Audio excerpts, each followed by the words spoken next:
Have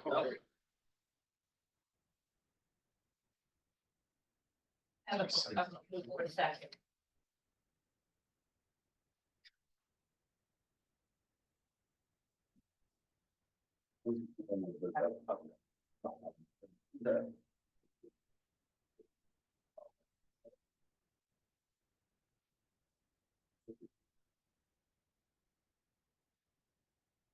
Yes, it is.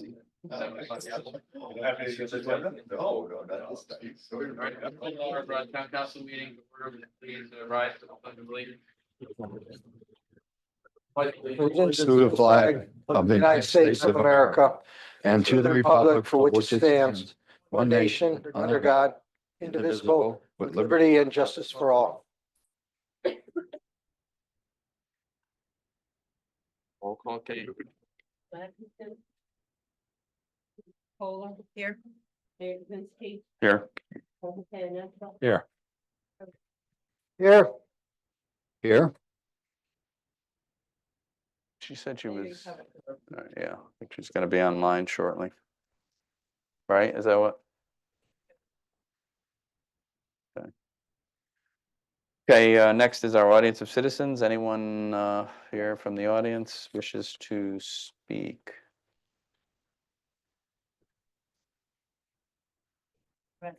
Yes, you do, you do. We got it.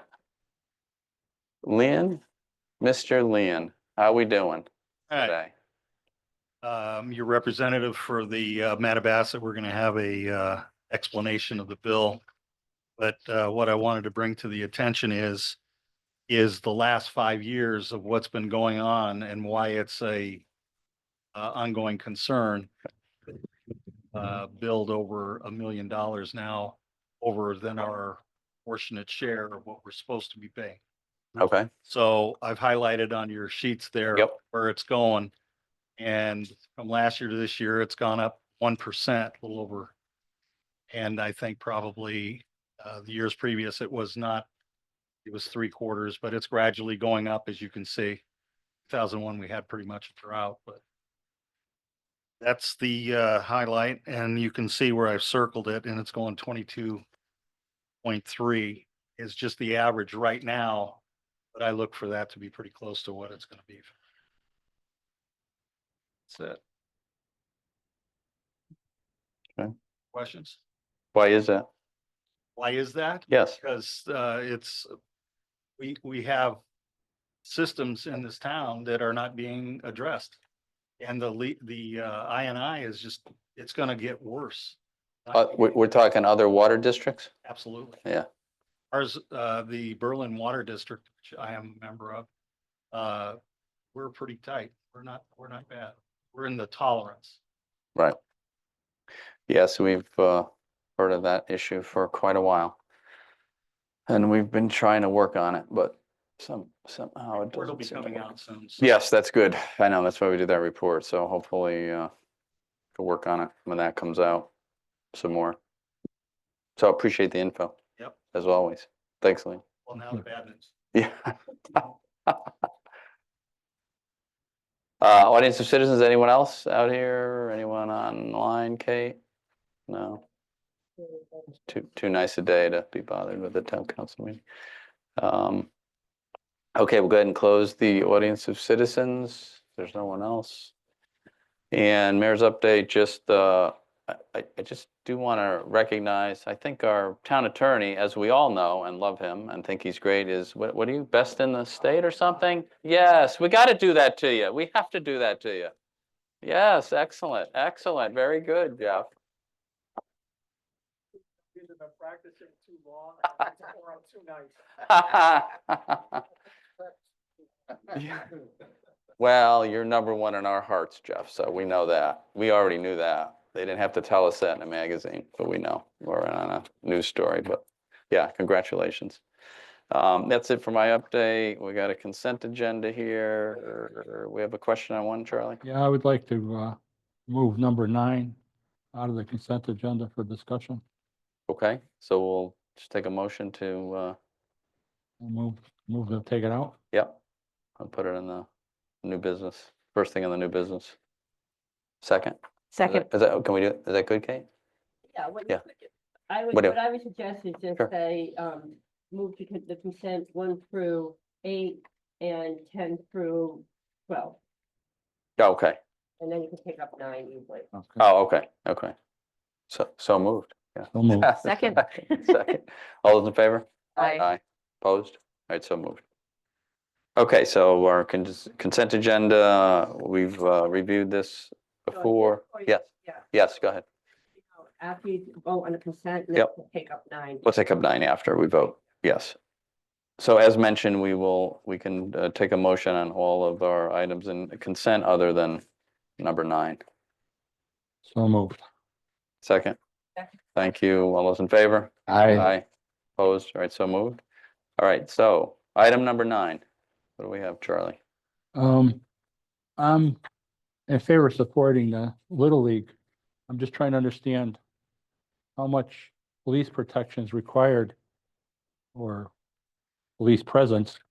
$2,469 is a lot of money.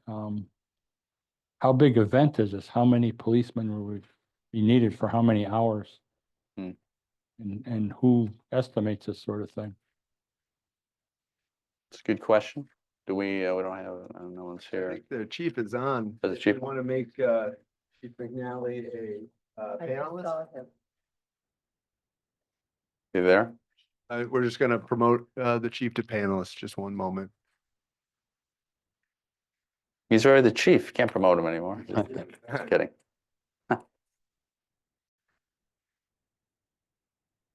Right, he's on now.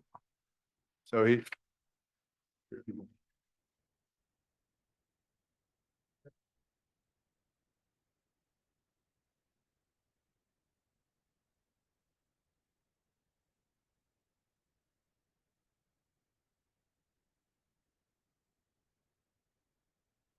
Chief, can you unmute? Should be able to unmute if he's hear us. But while we're waiting, I mean, I can just say that, Deputy Chief, I think Drew was on in our pre-agenda meeting when we talked about this, when we went over this. This is a big event. If you look, there are, 5 teams that are going to be there in the minors, as well as 4 teams in the majors for opening day. I know the mayor's going to be there. We have a proclamation that we're working on as well. So I can't speak to the number of officers, but I can say that this is a very large event. And, with the Little League, a lot of them will bring maybe both their parents, maybe their grandparents and whatnot. So And maybe it's perfectly needed. I'm just trying to understand. it's a good question. I'm just trying to add If an officer got $100 an hour to be there, would there be 25 man hours needed? It just seems like a lot of money to me. I don't know. Yeah. How long a duration is this event? I know we have the schedule. I think it starts around 3:30 or 4 in the afternoon. I don't know what, and I assume there's obviously some games after, I think. Mhm. So I don't know how long it lasts, but And there again, I'm not looking not to do it. I'm just trying to understand it. so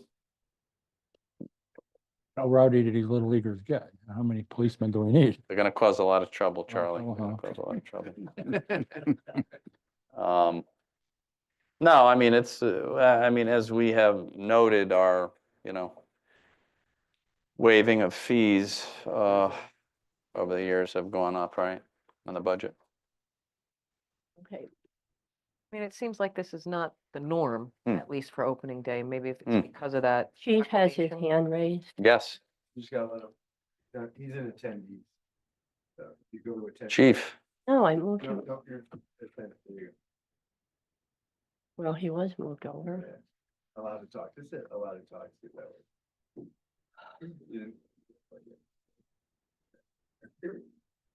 Should do it. How about now? There you Yeah. go. We got you, chief. Yeah, I don't know what's going on here. Yeah, we've got officers scheduled already for that. How many officers would you schedule for that? And how long would they be there about? Well, we were staggering based on the anticipation that the crowd's gonna get biggest in the middle, right before the proclamations and all. And then, so we were looking at 3 officers, starting off, because we've got to worry about the parking on the residential streets and all too. And we were told to expect 200 cars. So we're looking at 3 officers, 2 coming in at the start, 1 joining a couple hours later, so we could have 3 during the height of the crowd. And then, based on the fact that the younger kids are going to be in earlier, and then the older players come after for the second half after the opening where everybody's all together, then we were going to reduce the number of officers down, if we could, to 2. Just trying to keep the cost down. So we might have 3 officers for 6 hours, 8 hours. What do you think? Probably 6 hours total. Well, they we're looking at 4-hour increments, and 4 to start, and that group might have to stay. It depends on who signs up for the jobs based on the union contract also. And what would be the highest paid officer there? Approximately, The highest paid officer, yeah. well, if it's the overtime rate, it could be a lieutenant, Okay. but the Yeah. lowest paid officer could be the rookie officer. I mean, that it's based on, I mean, the we talking hourly $100, $300 an hour? How much? I'm just trying to get a ballpark per hour.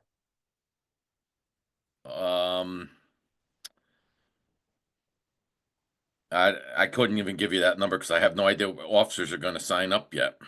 Okay. But did they do a waiver request? They're asking for a waiver. I'm trying to understand. Is there an amount on the there should be an amount on the waiver request. I don't have it in front of me. $2,469.60. How much? $2,469. That sounds about right for the officers for the day. For 3 officers for the day. Well, yeah, but it might not be the same 3 because if they're 4-hour increments. Okay. And Is like I every- said, we're trying to stagger it. We're going off the fact that they told us they're expecting 200 cars, and I also want to have at least 1 person down at the field during the festivities part. If you get a chance, if you could just let us know approximately what they make for an event like this. So in the future, every 2 weeks, we forgive the fees of thousands of dollars for officer time. And I'm just trying to figure out if this is realistic numbers. It's just that to pay officers $2,500 for this event, just to me seems like a lot of money. And it may well be worth it. I'm just trying to understand it. Okay, I know we do a lot of waiving of fees because it's just under about what $80,000 cumulative last year. So That's a lot of waiving. I know. I would have to see who's going to sign up for the event, who's going to be on that signs up for that day to determine the exact amount Okay. based I on would everybody's at appreciate a it. different pay rate. In the meantime, I'm happy to vote in favor of this. I just wanted to try to understand it better. One more is, Jen Achello has her hand raised. Jen, did you have something to add to this? Hey, Jen. Okay, can you hear me, my panelist? Yes, You're Okay. not. we got you. Sure. As long as you can hear me. Correct me if I'm wrong, Chief, they don't typically ask for police on opening day. I believe this is all just because of the proclamation that's happening, that they're expecting a ton more people this year. Yes, that's correct. He Yeah, came to we the don't- police department and talked to the people in records when he was filling out his permit paperwork and said that usually they have 2 different openings. So we've never Correct. had officers there because it was a split group. And now, because of the naming of the field, or whatever they're doing for the field there, they were going to have this one big event in the middle of the day. Right, yeah. Typically, their opening day is split up, so they've never needed traffic control or anything. But because of the proclamation and what's happening at the field to honor someone, just becoming a bigger event that they're trying to plan for. And with the parking on the side streets, that's why the police were Yeah. asked to be involved. And Yeah, I because appreciate. You're gonna be parked in a residential neighborhood, and, to avoid another pickle festival, we wanna make sure that we're in control from the beginning. Because you figured the crowd's gonna grow from the morning until the afternoon. And then after the proclamation, the crowd should shrink when the younger players go home. I'm fine with, the enforcement and the traffic control for a matter of safety. I'm just trying to understand the costs involved. So in the next week or two, if somebody just give me some idea what overtime policemen cost, I'd really appreciate it. Okay. I'll have to look and see who's gonna sign up and, get the estimate that way. Okay, thank you. I think the number you got is basically an estimate. All right. I'm not trying to hold you to the penny. I'm just trying to understand where this goes all the time. Thank you. Yep. Right. Can I move on this item now? Yes, we can. I move to approve the waiving of police fees in the estimated amount of $2,469.60 for the Berlin Little League opening ceremony that will take place Sunday, April 27th, 2025. Second, Second. thank you. Any other comments or questions? Hearing none, all is in favor? Aye. Opposed? So moved. Okay. All right, so to new business. This item is an executive session, so we are going to, with a motion, enter executive session. I propose that we have Aaron Greenblatt and Ally McCaud from Vesta, who are Yep. here with us today, as well as our planner, Maureen is here, and then I think we could invite Kate as well, myself and Jeff. Yes, sounds good. So moved. Yeah. Oh. And our assessor. Oh, the assessor, yes. Well, We need the assessor. but we're not. Oh, not, oh, He's gonna be in the last one. Second one. There's two executive sessions. Oh, that's right. this evening. There's that's one- right. We have the second one later. That's right. Yes. So, for those that are online, we're gonna go dark for a little bit. We're gonna pause the recording, Just for a few minutes, folks. Sorry about that. and then we will resume the regular meeting once this executive session ends. Yeah, so second, it's Sandy who seconded it. So all those in favor? Aye. Opposed, right? So moved. Just give us a minute to clear the room. We're back. Okay, folks, we are back in our normal meeting and, well, not normal, I won't say normal, back in our meeting. Back to, and number one, right? We got the Mattabassett Yeah, folks here. absolutely. Agenda I item. see them right here. How could we miss them? Right here.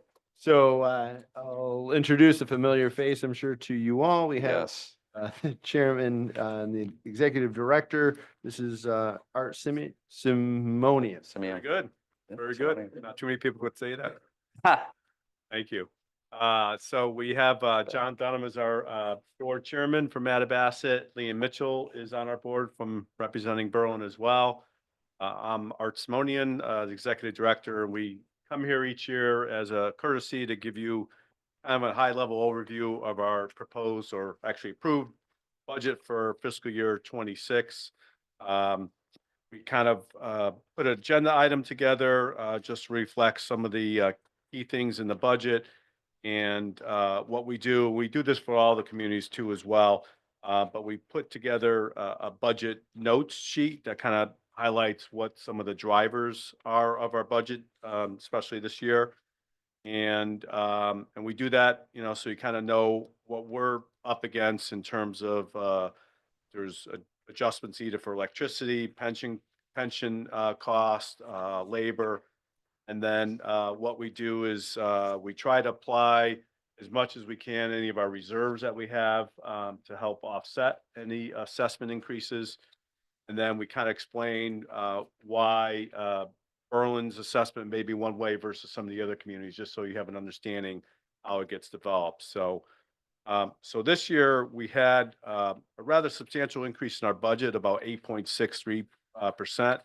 This is driven mostly by inflation, labor. Electricity went up about $600,000 because of the public benefit charges that went in place, I think, about a year ago.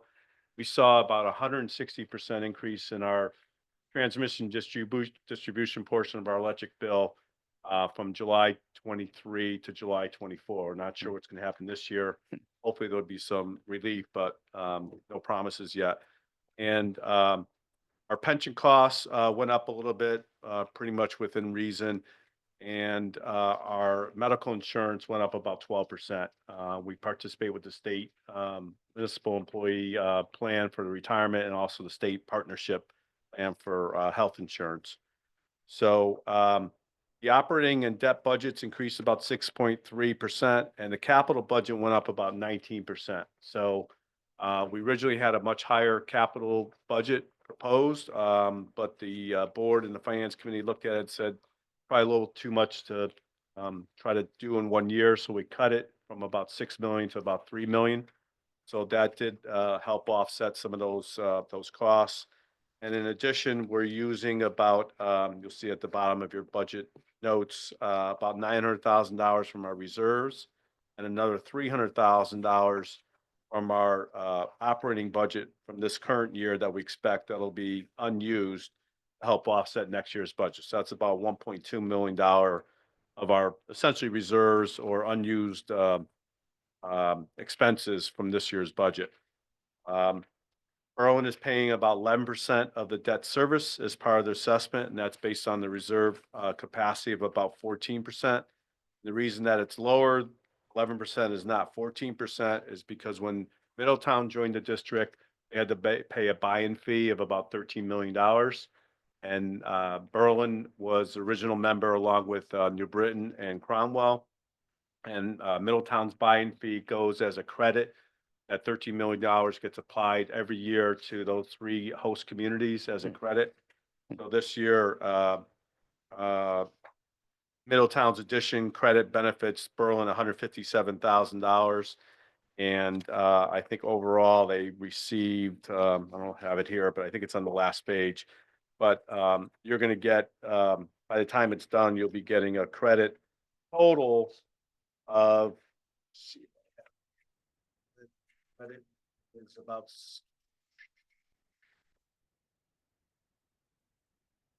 $2.4 million. And with interest, we're estimating it's going to be about $2.6 million. So that's when the debt is retired in 2030. So, so some of the drivers besides the ones I mentioned, we did talk about some of the operating costs with electricity, but also our cost of doing business, just basically inflation that we had to absorb with some of the increases in materials. We're seeing that, and some of our maintenance costs have gone up. And also even on our engineering services, when we do our annual shutdown of our incinerator, we have to bypass our sludges to another facility. That cost has gone up as well. There's a big demand for incineration disposal of solids. We're one of only 5 incinerators in the state of Connecticut. So we're fortunate that we have an incinerator. Some other plants around New England are actually taking their solids and trucking it over to Canada, to Ohio by rail, and paying a lot, obviously, for rail costs and transportation, but also disposal.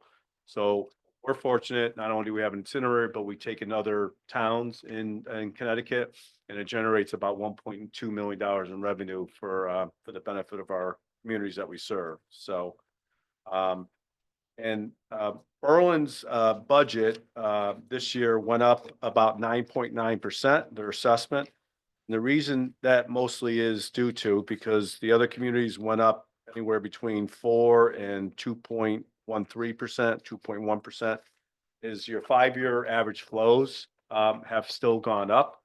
And this is mostly due to your I&I. I know you heard from Liam before about infiltration inflow, but it definitely impacts your assessments. And as other communities, New Britain's put together a pretty big aggressive program called New Britain Flush, and they're actually going after their lateral lines that serve their houses and replacing or lining those. That's actually reduced their flow down quite a bit.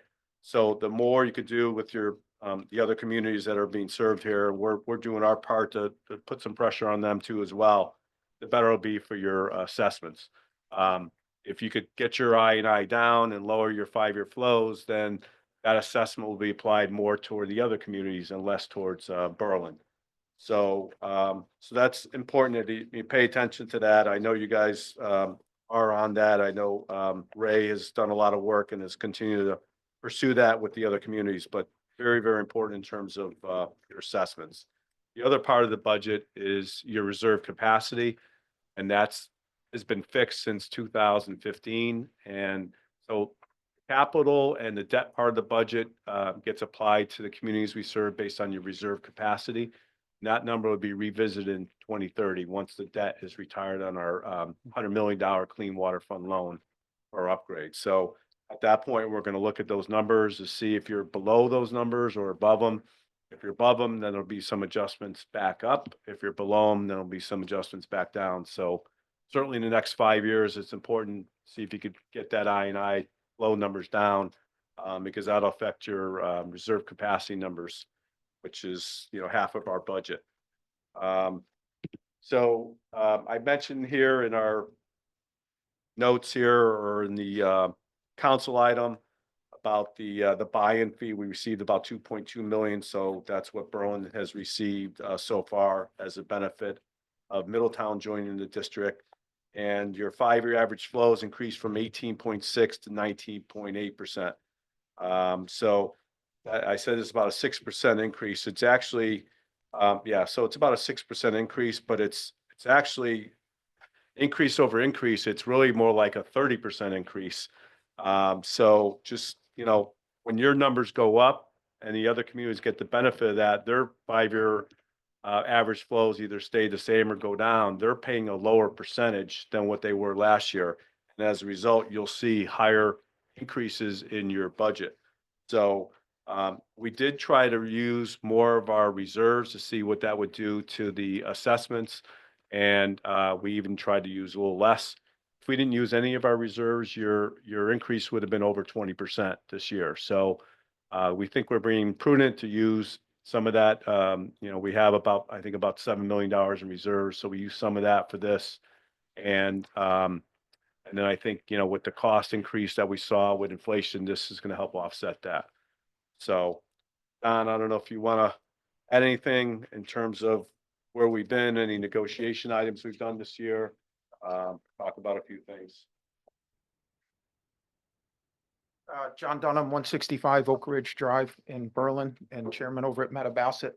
So yeah, I'm going to say it certainly is disappointing for Berlin to be facing a 9% increase in your assessment this year. Art mentioned the flow increase from I&I, but there was also, I believe, a meter issue. And so for years, I think Berlin's been getting undercharged, frankly. And so over the last couple of years, now that's starting to catch up a little bit, and we're seeing those higher flows. And we charge everyone based on the amount of water that they send over there, with the exception of the capital side that Art mentioned. And then, of course, going forward, we're going to have a committee because some of the other communities were kind of upset that they had a higher reserve capacity and were paying higher capital costs. And they said, well, geez, we're not using as much as some of the others. And it's a whole thing with planning documents and all that sort of thing. But it'll need to be looked at. And then before we make any changes to that reserve capacity, we'll come back to the town. So it's not something that Mattabesset would do just unilaterally. I think that all the communities would need to know if reserve capacities are going to change, because that's how the plant is actually designed based on its size. So that's important to know. We did negotiate with the unions for the next 4 years. I think we got a very fair deal. We had about average 2 3/4 to 3.25% increase. We got a little bit of increase in cost share on the healthcare as well. So I think even though the healthcare has been going up somewhat, it's been within reasonable limits, especially with some of the inflationary periods that we've had in the past. So I think, did well with that. As Art mentioned, the plant, we're finishing up on our paying down our debt service on our investment of that 100 million plant from previous. So I think we're done in 4 more years? Yeah.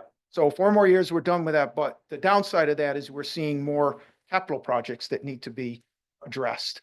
And one thing we do over there, for the most part, with the exception of the plant upgrade, we self-fund everything. So we have reserve capacity and we pay it. We don't bond, but we bond very little. So most of it's from reserves that we have. We're in a very strong financial position. That's why this year, when we saw more capital projects that we thought we needed to do, we pulled more from our reserves to even out that increase. Berlin's increase, like I said, is just bigger because of the higher flows. New Britain, Middletown, Cromwell were closer to what, 4.5 to 5. Yeah, so they were a little bit more even. Middletown a little higher because they don't get the benefit of the buy-in that we keep drawing on, and higher interest rates have helped us with that as well. So I wanted to say, there's a lot of doom and gloom. So I was sitting there, and as a Berlin resident, I don't like have to pay that either, certainly. But, we do need to keep the plant in excellent condition, because, we are, a resource environmentally. We're dumping the water back into the Connecticut River, and we certainly want to keep it clean. So that's all I have to add. Thanks, John. Appreciate it. I'll just also add that John mentioned about the I&I, and the last couple of years have been pretty exceptional in terms of rainwater. I think we had a meeting with DEP and EPA that Ray and Berlin Water Control and Kensington, Worthington were there as well. There's actually been 15 storm events in the last year and a half that exceeded our plant capacity, 15 in a year and a half, which is extremely unusual. But, besides, we took on Middletown, which brings in additional flows, but our flows go from 30, 35 million gallons per day up to 100, 110 million gallons per day during these storm events.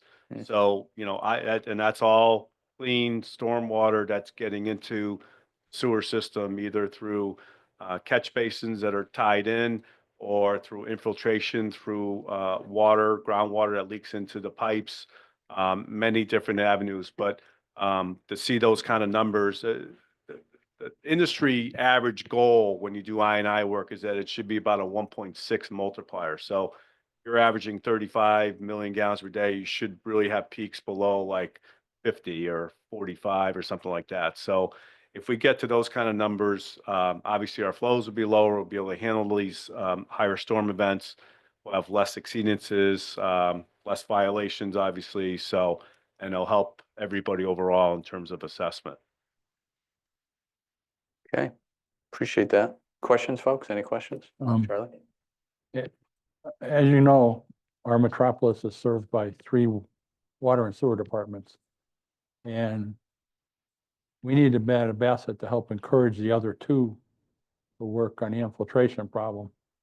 And is there any way the Mattabesset can bill them directly instead of through the town? We looked into that. We had our district council as well, our corporation council look into that. Essentially because Berlin is really the member community as part of us, and the other districts are really fire districts or maybe taxing authorities. So because we have Berlin as our charter member, it goes through Berlin. All the connections for the other communities actually come through Berlin's system. There's no direct connections to Mattabesset's trunk line system from the other communities. That's another issue. Plus, it just we're not really set up multiple ways of billing different districts or different communities. We have New Britain as one community, Berlin is one, Middletown is one, and Cromwell is one. Because I understand that the high infiltration rates are putting your plant in violation at times during a storm event. And if we don't get the other 2 water departments to work on this issue, it's affecting our community and your plant. We really need some leverage. Where do we go with that? But we did have a meeting with DEP and EPA. How'd that go? There was about 20 people there. I mean, I thought the meeting was pretty enlightening for both DEP and EPA. There's a lot of young technical people that are coming on board on both the state and the EPA side as well. But I think they took a lot of good information. There's consent orders that have already been issued to the other communities. I think Kensington, has consent orders. So it's a matter of those consent orders being complied with. And what happens if they don't? Is there any leverage is the Well, question. leverage is it comes from the state. I mean, we certainly could issue letters and things of that sort, but really the leverage would come from enforcement action. And whether they leverage fines, how far they go, it's difficult to say. What the state has said is that they want to put some money out there and then make it available for these communities to do this kind of work. And obviously explaining the financial benefit, which part of that meeting was to show if you reduce your INI, this is what it does to your assessment. So The financial financially- incentive on their end is lessened because from what I'm understanding is Berlin gets one bill from your agency and it's divided among the three. So they're not getting a direct impact. The town water department is making up a lot of the difference, the way it's averaging out. And what would happen if we decided not to service them anymore? Like you said, they're independent. It comes through the town system. Could we just say, no, thank you, we don't want to service you anymore? Well, I know there's, when I was here as a public works director, I know there is we developed contractual agreements with the two districts. So there's probably something from there that could be done on that side, but no, I mean, nobody wants to hear about, sewers backing up in their streets, obviously, but yeah, they would probably have to try to find another location of where their sewer would have to go to. They could build a pump station and go somewhere else. Certainly, any other system that they go to ties into Mattabassett comes at the privy of us to review it. And we have, in our charter, it says that we have to review any other connections made directly or indirectly to our system. So if they're going to come in from a different location, that's not going to change the capacity or the flow issues. And it may impact, let's say, New Britain. If they try to come in through them, they may not have the capacity to serve another district. Well, I just So, hope you'll work with us and find some leverage point, because yeah. this is Well, I not a think we good made some situation for progress. anybody. I think, Charlie, I think we did make some progress in that last meeting, and I think we'll probably be having another sit down and maybe a stronger meeting at the next time. So, Thank you. Wouldn't the state want to step in, since these two fire districts are, chartered by the state? I mean, we have nothing to do with them. We have no control over them, obviously, since, whenever in the 1920s, whenever they started. But, right. the state should be the ones the state should be the one to step in and say, hey, when they audit them, what's going on? Yeah, sure, Please. yeah. Followed up with an email to the three DEEP members and the one EPA member. I think he still has his job, but I'm not sure. Yeah. He was the only one that replied 2 months ago. That was it. He said he was going to look into it. The EPA Yeah. person? And DEEP, and then the EPA had a CMOM agreement with Kensington. So I looked at the data. 2 years in a row, they sent the same thing to them as progress reports. And the progress reports included our New Baxter Avenue meter. It's gonna be the same. And nobody said anything about it. That's a different story. So there's no follow-up from these other agencies, is what you're telling us. That's the problem. As I said, that was a fairly decent meeting, but Kensington didn't at all mention the fact that they had an INI study. I got an INI study from DEEP. DEEP doesn't have an INI study from Worthington, and Worthington has one, but told our own attorney that they didn't have one. And now they're working into it and looking into it. But the point of it is, and Art's pointed it out, and so is John and Liam as well, that the INI is growing and is becoming more of a problem. Their system is older than ours. Our system is primarily, and you've seen some of the pipes I brought in. We've done relining. We've got PVC pipe. We got a better lining. Theirs are old. And as I mentioned to you in the last time we had meeting, the lower lane, if it wasn't for Art's work in terms of having the relining done in 2012, it would have collapsed because every 4 foot was a pipe that had a leak, a crack. So if he hadn't pushed the issue, they wouldn't have done it, and we would have had collapses. The weather conditions, the flooding is getting worse, the intermittent flooding, Actually, and that's going to add to the issue. well, actually, Art didn't mention it, but DEEP did send a letter under Jennifer Perry about 3 years ago and said to us, he said, basically, if you don't do something, then the town's going to get a moratorium. So you either increase the plant size, and obviously they're not going to increase the plant size. So the question then becomes, is there going to be a moratorium on Berlin? The moratorium would hurt us more than the other two districts. Worthington basically can't grow. Kensington has limitations, and we're the only ones that are putting in about 500 or 600 additional customers in the next year and a half. So we're gonna be the ones injured if there's ever a moratorium by deep. This is a very serious issue. I've been It's hearing always been a for serious. 10 or 12 years. I've been on the council and it's been going on before that. Where do we find the leverage? I don't know, you know. Well, I mean, I don't understand why the state can't step into they control these districts. I mean, the districts report to them, Sure, I'll step up. right? One of the things I had suggested at the meeting is that I think if the three districts agree to an independent person, independent consultant, that'll do an analysis of the flows and who's responsible for what. And they all have to sign on that whatever that consultant or entity comes up with, they'll agree that this is how things will proceed moving forward. The Kensington and Worthington are saying that? Well, that's what I had suggested at the meeting that we had. Oh. I said, Have- really got to get the three entities to agree on a third party review. We've been trying to get them to agree the 10 years I've been here, but you know, so that sounds great, but, and I appreciate to tell people that, but you know, it's not working. Yes, yes. Engineering basically came up with about $120,000 to Yeah. study all the leakage in all three systems, Right. including ours. Are we- They didn't want to contribute. at Right. all. Well, They that's, didn't want to participate, let alone contribute. that's the problem. Right. They don't even want to come to meetings, but you know, there's a lot of problems with that. But again, the leverage should be from the state, not from the town. They're chartered by the state. I don't understand the state doesn't care. I mean, they're blaming Berlin, but you know, we're stuck with the two districts that we can't control, right? I mean, I'm preaching to the choir, but I'm saying, doesn't the deep not say anything? The point is, the Mattabesset is a very important resource to all the communities around here.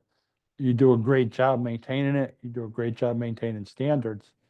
And Berlin's lack of cooperation, sending all this rainwater down there, is hurting the plant, which is, Right.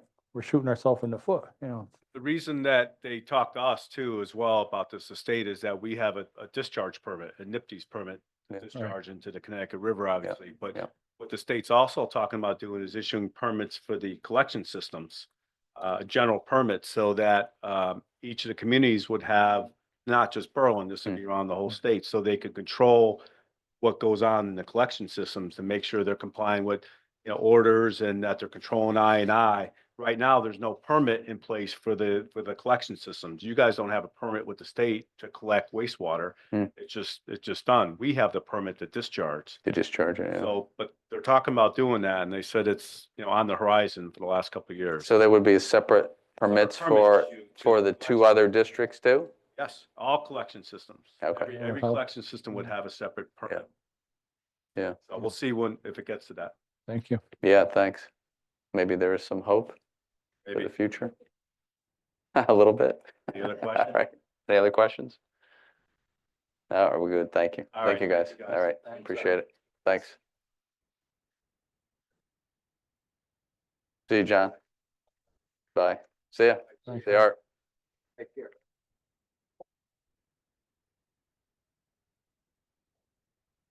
All right, you ready for Yeah. agenda item 2? Sure. We'll go to something a little more simpler here. Huh. Steel Boulevard, so. I don't know if Steel Boulevard's simple, That but was we can control it though. Facetious We can here. control it. No, we can control it at least, yeah. So this is, and I want to give before we get started, a big shout out to Jim Mahoney, who's not able to attend the meeting tonight, but who's been instrumental in getting us to this point where we are able to enter Amendment 9. We have Tony Valenti here in the audience as well with Newport Group. This has been a long time coming between many different parties and their legal counsel. And so this Amendment 9 would allow the town of Berlin to enter into the agreement to close on 55 Steel Boulevard, which is, of course, the last property that we need to close on with Newport Group. And the reason for Amendment 9, there's quite a few different items, but they all kind of relate to the fact that the remediation work is still ongoing But at the same time, as we've discussed in the past, Newport Group really needs to close on this property so they can get going vertical. And so there's going to be some cooperation while we continue the remediation, getting that geomembrane installed, while Newport, proceeds with their building. And as we had mentioned previously, we were able to find savings where we did not have to ship off that dirty dirt, saving the town quite a bit of monies there. And so this has been looked at and gone over by a number of parties just to, our corporation counsel. Jeff has been on many a call. The town of Berlin brought in Wiggins and Dana that worked on particularly the environmental component with the closing as well. I know Newport's attorney, Dick Bailey's worked on this, as well as the attorney for Thomaston Savings Bank, who's financing the closing, as well as the CHFA. As well, which I believe Thomaston is funding $8 million and CHFA is funding $2 million for Newport Group. And so just to highlight some of the things, right now, there's no hydraulic control needed at the site, but if that changes, we'll need to get an easement, so the town would install that hydraulic control. Let's see, we're going to continue the remediation, and that also includes groundwater monitoring and items that are needed for the remedial action report. And let's see, we're going to hold off on the affordable housing plan until after the closing. A lot of this is just postponing what we already need to do in the previous agreements or amendments till after the closing. And this allows, like I said, Newport to get the financing that they need to go vertical. And this allows us to get this property really going. And so I know, Jeff, do you want to add to anything on that?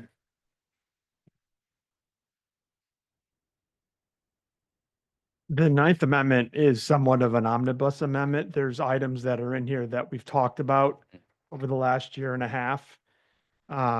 Installation of geopiers and waiving the contingency for the $360,000 DECD forgivable loan. But everything that's in here is contemplated in the original purchase and sale agreement that was entered into. But a lot of the mechanics weren't resolved at that point. So this is kind of just a wrap-up amendment prior to closing so that we can tie up the loose ends that were left over from the first 8 amendments. Okay. I'll just add, it's important for Newport to close in the month of April, and they're really hoping to close by April 30th, so. TikTok, quick stuff, ticking, Tony.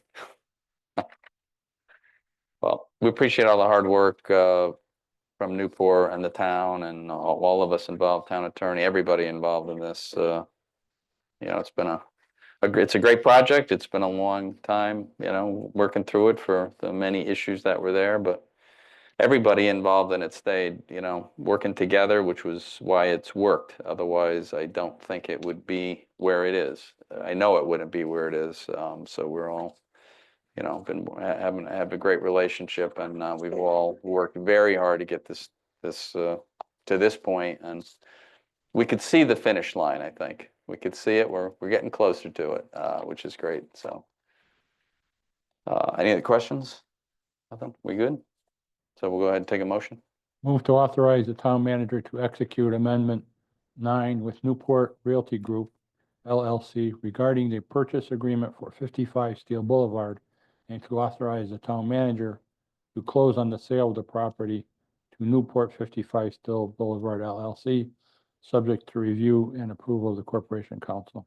Thank you. Second. Second. Thank you. Any other comments or questions? Hearing none. All's in favor? Aye. Aye. Opposed? So moved. All right. Thank you. You. Thank you, Tony. Great, we'll move on. Button. Appreciate it. Yeah. Thank you. We'll move on to agenda item number 3, and this is in regards to a potential bond ordinance. This is an ordinance appropriating $2 million for athletic facility improvements. You may recall in the fiscal 26 budget, we did have a $750,000 project for the Timberland Golf Course bunkers, and this $2 million would be part of that. I know our finance director, Kevin Delaney, is on via Zoom this evening, so I'll turn it over to Kevin to go over the details of this. Yeah, thanks, Kevin. Kevin, if you could, as we spoke today a little bit about this, just, with that explanation, it makes sense what we talked about today, so folks understand what we're doing.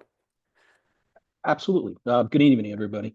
The next two ordinances relate to the subject, so I thought at the beginning I would kind of step back just to make sure we're on the same page about the bonding process. So in order for us to bond any money, we need to have an ordinance in place which has sufficient authorized funding. So authorized but unissued bond authority. In addition, if the town were to receive any bond premium, so the purchaser of our bonds would provide more funding than we had requested, and that has happened the last several issues, we are only able to appropriate that bond premium where there again is an authorized unissued balance. So the ordinance provides you the opportunity to borrow, but it also provides you the opportunity to take advantage should you receive bond premium to address projects, not just right now, but potentially into the future. During the budget process, I'm sure you'll recall, there were several projects discussed. You spent a fair amount of time during one of your meetings reviewing several projects and brought that number down to $3,585,000, which encompassed 4 projects. 2 of those projects have existing bond ordinances with sufficient authorized and unissued balances. So that's the HVAC and the roof bonds for the school HVAC system and for the library community center roof. 2 of those that are on the list, however, do not have an existing ordinance with the availability to fund the projects that were identified. And that was, as the town manager mentioned, the sand trap renovations at Timberland, as well as a fire vehicle to kind of pick back up where the town went through 4 pumper truck vehicles. And then we took a brief pause, and now we're coming back in to again replace another fire vehicle. So the request tonight is to start the process for the bond ordinances for those 2 items where there isn't authorization. The reason we're starting now with the intent of borrowing when we get to the fall, so after the bids come in and after we're aware of how much we want to actually borrow and size up the borrowing, is that this process takes a few months. Right now, this proposal is to actually authorize drafting the ordinances so that you could come back and discuss them at your next meeting, have a public hearing, and let the public talk. And then it would be to be approved by both the council and Board of Finance. So we're looking at May and June for that to happen. From there, an official statement has to be drafted, and that's essentially a very in-depth document that anybody who might consider purchasing the bonds would be able to review and understand the merits of Berlin as a community and begin to assess how much are they willing to charge or what kind of interest should we pay for those bonds. That typically takes a couple of months. So once we have the ordinances in place, we can start to do that process, which will be probably in the summertime.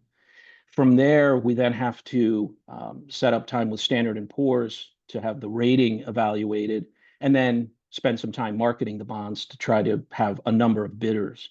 So we're starting the process now so that by September, October, just like last year, we'll be able to issue the bonds and have funding in place so that as we get out into late summer and the fall for the roofs and for the sand traps, as well as hopefully moving pretty steadily with the HVAC project, the funding will be in place.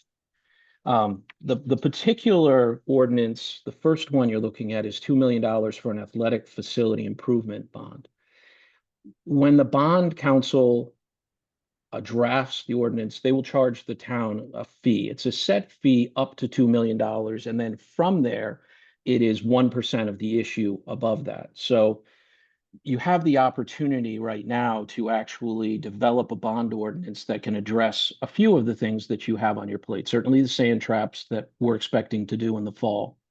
Over the next couple of years, you've had conversations about renovating the East Berlin pool area and creating a recreational area there, as well as work on the bridges at Timberland. This ordinance would open the opportunity, but not the obligation, to avail yourselves to funding opportunities that might arise as you move along. And as I mentioned, the ordinance development and the other process, this could also shorten the time frame for some of those other projects while paying the exact same fee to bond counsel to draft the number. So the 2 million is higher than what is expected to be spent for the sand traps, but it will allow you to avail some opportunities, especially if there's bond premium as you go through issuing bonds, not just this year, but presumably next year and the next couple of years. With that, I'll stop and if there's any questions. Questions, folks? We good? We good? Okay, we're good. With that, we can go ahead and take a motion.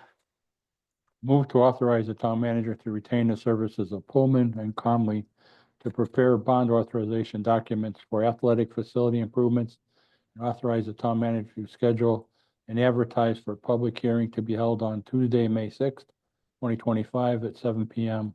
on an ordinance entitled, an ordinance appropriating $2 million for the athletic facility improvements 2025 and authorizing the issuance of $2 million bonds of the town to meet said appropriation and pending the insurance issuance thereof and making of temporary borrowing for such purpose.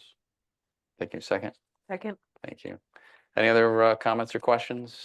Hearing none, all is in favor? Aye. Opposed? So moved. Thank you all. And then agenda item number 4, I'll turn it over to our finance director. Again, this is the other bond ordinance, and this is in regards to a fire vehicle that was budgeted for 50% in the fiscal 26 budget. And so, Kevin? Thanks. As the town manager mentioned, this is for a fire vehicle, continuing that process. In order for us to move forward and purchase the vehicle, we need to have an uncommitted appropriation for the amount of the vehicle. And within the bond ordinance language is also appropriating the funds. So it would provide authorization to purchase the vehicle. The intent is to borrow this year only $750,000 for the 50% deposit. As we get further out into the year and closer to the actual bonding, we'll size what the amount is as Mr. Simons and the chiefs gather together and determine the exact specifications and then what exactly the final requirement will be for the dollar amount. This is the tanker? Yeah. Okay. Yep. Okay. Questions? We good? Good. Or good? All right, take a motion. Move to authorize the town manager to retain the services of Pullman and Conley to prepare bond authorization documents for fire vehicles and authorize the town manager to schedule and advertise for a public hearing to be held Tuesday, May 6th, 2025 at 7 p.m. on an ordinance entitled, an ordinance appropriating $1,500,000 for fire vehicles 2025 and authorizing the issuance of $1.5 million bonds of the town to meet said appropriation and pending the issuance thereof, the making of temporary borrowings for such purpose. Second. Second. Thank you. Any other comments or questions on this? Hearing none, all those in favor? Aye. Opposed? So moved. Thank you. Right. Thanks, Kevin. Thank you all. The next item, agenda item number 5, this is for your consideration. Now, this is in regards to the wide format printer, which prints maps and other large items. And this unit that we currently have is from 2016. So it's approximately 10 years old now, and it's reached the end of its useful life cycle from what I understand. And our finance director has engaged with Office Works of Plainville for a potential replacement for this machine. And there are three different options, and as far as this goes, and purchasing a new printer outright, although expensive, is the cheapest option for the town at this time. So, Kevin? Thanks, Ryan. Yeah, the device that's in there is no longer supported by the groups that have been supporting it over the years. They struggle to find parts and have told us that they're not willing to sign up for another year-long service contract. So I engaged a couple of different groups to find out what is available, and Officeworks has state contract for a wide format printer option. The device, the specs and all the information was circulated around to the key departments that use the device for both internal as well as public use of printing out items. And they all supported that this would meet their needs and would satisfy what they're using. Based on where we stand today with current use of multifunctional devices, the lower amount of utilization of some of these devices has resulted in a little bit of savings in copier usage charges throughout the year, as well as the intent within the budget to consider leasing the device. Putting those two together, the town has an opportunity to purchase the item outright, saving over the 5-year period a little over $9,000 versus leasing it each year and paying that amount in interest essentially to Officeworks. Officeworks also provides, on a monthly charge, full support of the device, as well as supplying the paper and the ink that would be used. Officeworks, as Ryan mentioned, is in Plainville. They support and lease multifunctional devices that we have throughout our offices townwide. And essentially what happens is there's a sticker on the front of the device. There's a 1-800 number to call. If anybody has a problem, they call. And depending on the time of day, it will either be that day or the next day, someone is there to service the device, to figure out what the problem is, and to fix it. So we will be able to not only save some money by choosing the outright purchase option, but also be able to have quick, reliable service for the next several years for this device. So that is why the recommendation is to purchase the device now, avoid paying the lease each year, save the additional money, and sign up with Officeworks to have continued support over the next several years. Okay. What do you think, folks? Any questions? Makes sense? When would you get this? I'm sorry, I didn't hear that. When would you get this new unit? When would we? The goal would be before year end. Once we have approval, I can then put the order in, and the intent would be to get this hopefully within the next couple of months. Okay, thank you. Any other questions? So, hearing none, we'll go ahead and take a motion. Move to authorize the town manager to sign all documents related to the purchase of a KIP 740C wide format multifunction device from Officeworks of Plainville, Connecticut for up to $28,000 utilizing state contract number 18PSX0233. Thank you. Second? Second. Thank you. Any other comments or questions? Hearing none, all those in favor? Aye. Opposed? So moved. Thank you. Thank you, Kevin. Thanks, Kevin. All right, great. We'll move on to agenda item number 6. This should be an item that is somewhat familiar to you all. I believe we had talked about, and this council had approved a V&A suite reconfiguration back. I want to say it was December. And then that project did go to the Public Building Commission, where recently the Public Building Commission did approve or authorize $75,000 from the police project contingency to be used on this project that would remodel some of the town hall office space where particularly the need arose for accommodations for early voting which has become, as you all know, a state mandated item. And so the plan is, or the hope is to have this reconfiguration underway for early voting this fall for the municipal election. So for your consideration tonight is only to reduce the construction contingency on the police station project by $75,000 and to provide that funding for the VNA suite reconfiguration. Now, there's still, this is just one component of the project, and it will be coming back for you for approval as far as the actual project is concerned. And then I know our Public Works Director, Micah Hearn, is here as well. Mike, do you want to? Yeah.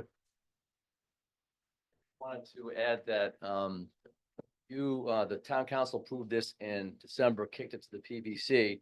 PBC didn't approve it until the last meeting because they wanted to clear all the change orders out. So they wanted to make sure there was enough contingency left after the 75 is gone, and there is. So that's sort of where, so they voted the last meeting to do this, and they're in support of it.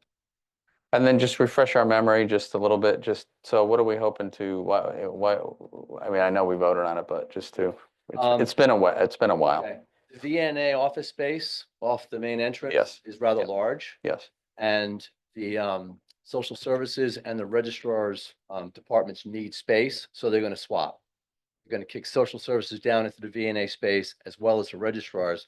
And then the VNA is gonna move into Jamie and the other offices there on down the hallway.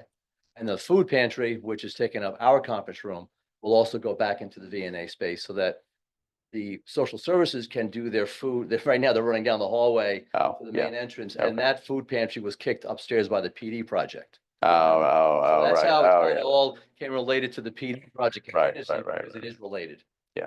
So. And the other space that the registrars are in now, they're keeping that as storage space, right? That 'Cause we need, yeah, I don't know what's happening. So- Yeah, they're going to need that. Really, essentially, the VNA suite will be more like swing space for them, primarily for the early voting. They're still going to keep their office over there. okay, And they just received more new tabulators from the state that have to be stored in their office space, okay. existing office space now. okay, and we could put the voting machines in that new space, right? Some of them, we could still use the conference room for voting machines, right? During the I think the plan will be for early voting to use this new space as the early voting. Just that? Yes. I thought some of this plan was to make sure we can have more voting machines and lesser lines if there's lines. I think the Well- idea here, and it's probably still being talked about, Yeah. Mayor, is that, right now, my understanding is that for, the November election, we're still gonna have 15 days, Okay, all right? We don't anticipate the lines that we have. No, it for won't be. Presidential. right. All right, but what will happen too is they'll have a better flow through the VNA suite. If they need to open up the other room for the Doc McIntosh, that can be used for same-day registration Oh, okay, and things, so there's probably a use for it. Yeah. It's just gonna be reconfigured Different. a little bit, different, so that it's not the lines. We gotcha. had trouble in Doc's room because they had to keep the machines a certain distance. Yeah. All right, so that was the biggest problem. And now with the VNA spacing, they can still keep it the same distance, but they'll be able to fit more tabulators. Oh, they will, okay. And supposedly now too is the tabulators will be able to accept the ballot. Oh, they're gonna, yeah, okay, So So that that- way you don't have those bins. yes, So yeah. that's the process that we're going through for this municipal election. Okay, more changes always, and learning. Anyone else, comments, folks? What do you got? Good. Anything? No, No, we're good? I What do you mean, think, Cindy? so if the registrars are, and I get it, and maybe this is for discussion at another time, because this really is just for the funding. But it seems like the registrars are gonna have this space, now this space, and then we're moving this one here, and it just seems a lot of moving parts. I didn't know if there was a more efficient way, like, It is a lot of moving parts. You're definitely right. I mean, I don't know what we're looking at floor space wise or square feet or anything, but would it be, and I don't know, I mean, would it make more sense to have all the registrar stuff in one area? Yes, Um, probably. you know, and then if people are coming for a food bank, then they don't have to walk through where people might be voting and stuff. So I'm just trying to think of configuration, that's all. But again, I have no problem with moving the funding. I'm just trying to figure out the setup. Yeah, I mean, I'll let Mike and I think Doug's on as well speak because this all came about back in the fall, I believe, through a number of meetings. As far as you have to remember that when the police station project occurred, it did take up that space that was utilized by our food bank, and they had nowhere to go. So this has been it's not a perfect plan, I think, but this is the plan that got as much accomplished as we could to maximize the space that we had. And that space was shrinking. And I think that's been the problem, you know, with this project. But as far as the different models that were looked at and all that, I guess Mike or Doug might be able to speak to that better because that was I before me. would. Okay. I'm here just to reduce the contingency. This is a facility project, Yeah. so Like I I'm a said, that little could- over my head right now, Yeah, you and know? that could be a discussion for, Yeah. for a later point, Yeah. because I know right now we're just talking about the funding, so. It's a good, yeah, I don't think anything's finalized, and so I don't know if Doug has anything to add on that, but this is strictly speaking for the funding now, as you pointed out. And so the plan is to try to get something, as I mentioned, for early voting, because from what I understand, I wasn't here at the time, but we did have lines and it was an issue. And I think the interim town manager had worked on this back then. I think Yeah. Lee had worked on this All right during with his it. I time think I wrote here. the whole thing. And so this is just a continuation of that. And there was a long pause, But I mean, they're as happy that we Mike pointed did this out, part. between I think. this being before you in the council in December, and then here we are Right. at the end of April. And so as Mike mentioned, PBC needed to make sure, you know, those change orders Sure. were okay first. So yeah, I think we're still going to need to come back with a more formulated plan and present that to you. But at least right now, we do have $75,000 to accomplish this project. And Okay. we're hoping it's enough, but you know, we're going to have to see. You know, just one question here.